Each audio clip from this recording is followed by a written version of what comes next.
Well, good day and welcome back to another video. I was just thinking back in time when I used to work at a meatpacking plant here in my city. It was called Gainers, and this was back in 1985. And I worked there actually 13 years. It was actually owned by Peter Pocklington, who at that time was the owner of the NHL professional hockey team, the Edmonton Oilers. And I remember getting hired on January 31st, 1985. And they told me, you're going to be spiking heads. And I thought, well, that must be slang for something. Well, was it? Stick around. We're going to talk about a few things. We're going to talk about my job. We're going to talk about two strikes that I was involved with. And we're going to talk about what I did after that company shut down. Yeah, so I'll include a few photographs in this video. The photographs I'm going to put in here right away are me uh, doing what they said I was going to be doing. We were processing those hogs. They were the plant worked by gravity, so the kill floor was on the top floor, and then the body parts came down the chutes, and I received the head of the pig.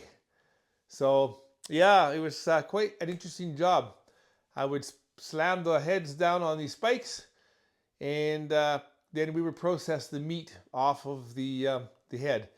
Everything from we'd slice off the jowls, slice off the ears, remove the meat. Nothing was wasted. We even salvaged the eyeballs, and those went to the University of Alberta, I guess their medical department. Um, that nursing students or medical students would use to dissect, and some very interesting things with that as well. But yeah, I worked there, and it was quite interesting. And then in the summer of 1986, there was a strike. And that strike, the summer of 1986, was quite a violent time in Alberta. There were several strikes. I think there was Fletcher's in Red Deer, and there was Gainers in Edmonton, and Canada Packers, and other strikes as well in the forestry. It was quite the summer. I'll include some photographs of the strike. It was an interesting time. I was young. I think at that time I was making $8.07 an hour. But then when we went on strike, we were allowed to picket as well as work on the side. So I would picket sometimes 6 hours a day or maybe 12 hours a day, and then I would have my whole week free, and then I could go work somewhere. At that time, I actually worked at West Edmonton Mall in 1986, working in the hotel there at the Fantasyland Hotel. And I was helping maintenance, and it was putting water in the water beds in the Hawaiian suites, and fixing or helping the electrician when it came to the hot tubs that would malfunction sometimes. And we'd go in there into the room, and the guests would be there, sometimes scantily clad. Maybe just have a towel wrapped around them because they were in the hot tub, and all of a sudden it would shut down or it wouldn't work. So we'd go in there and have to rewire it to get it to work. And then sometimes they would throw us a tip. But that was a fun time. But then we were working, and then I remember the first 2 or 3 days of the strike in the summer. It was June, I believe, of 1986. There were no laws necessarily put in place yet. And so it became quite quite violent, actually. I remember the first day we had over 3,000 people that were there, and a lot of supporters. Other union members were there to support us, because there was 1,000 workers at the Gainers meatpacking plant, but there were the other 2,000 or 3,000 people from other unions that were there to support us. And so, sure enough, the first day we had 5 buses loaded with replacement workers, and they were coming up the road, up 66th Street, to go to the plant to take over our jobs. And we rushed the buses and prevented them from coming in. I will include a few photographs here you can take a look at. But yeah, we're throwing paint, throwing rocks, all kinds of things. And then of course the buses all stopped, and then they had to go into reverse and back up, crashing into each other. It was quite the spectacle. I was, I believe, 22 years old then, and it was an exciting time. You know, I wasn't married, didn't have any responsibilities really, just work and have a good time.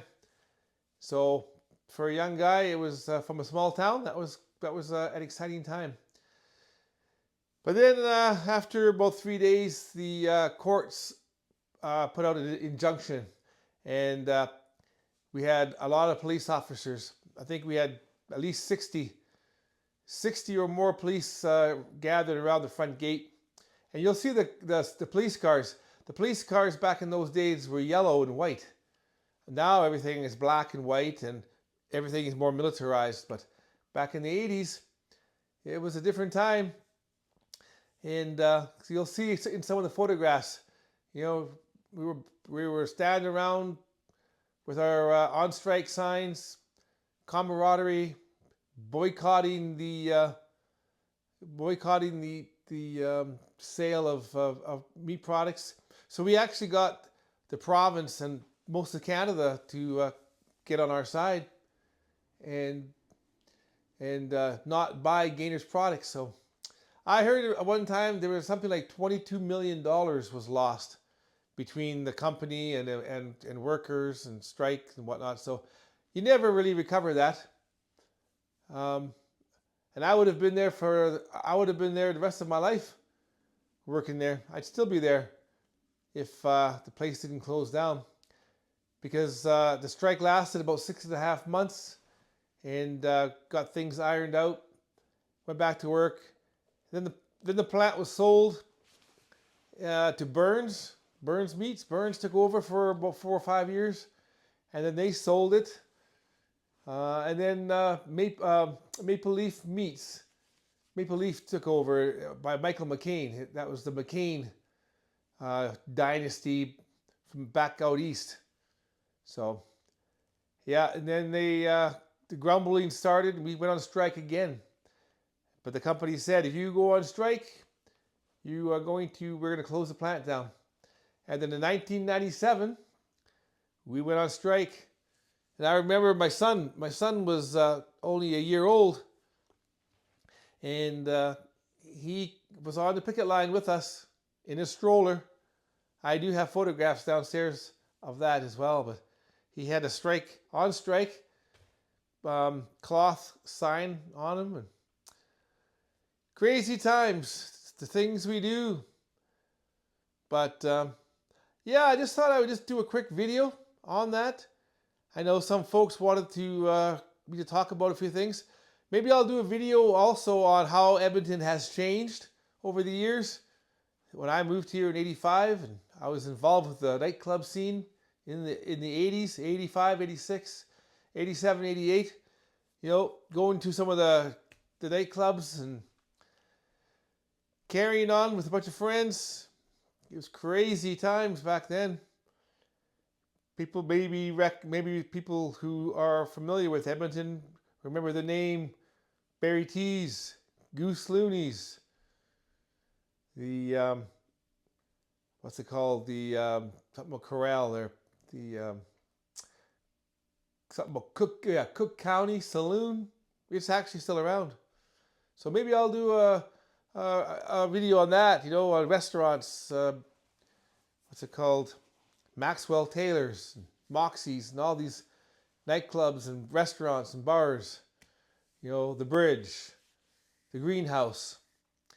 Let me know in the comments if that's what you like me to talk about. So, anyway, folks, I am just going to wrap things up here, and I just thought I would do a quick video and share with you. I had these thoughts in my mind, and I was reliving. I fought the battle on 66th Street, and I survived. Okay, folks, have a great rest of your day, and I will see you in the next video. Bye now. God bless.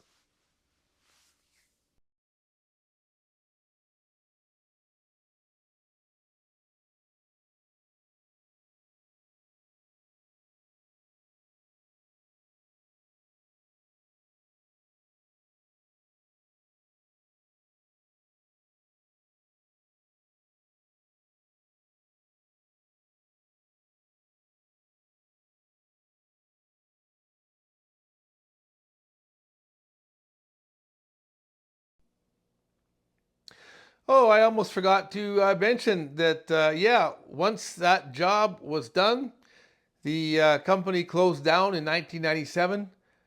I decided to go to college, and I got a business degree, certification, or diploma, I should say, and got involved with some different companies in sales and marketing and business. And then eventually I went into construction. But that's a whole another video. Okay, have a great one.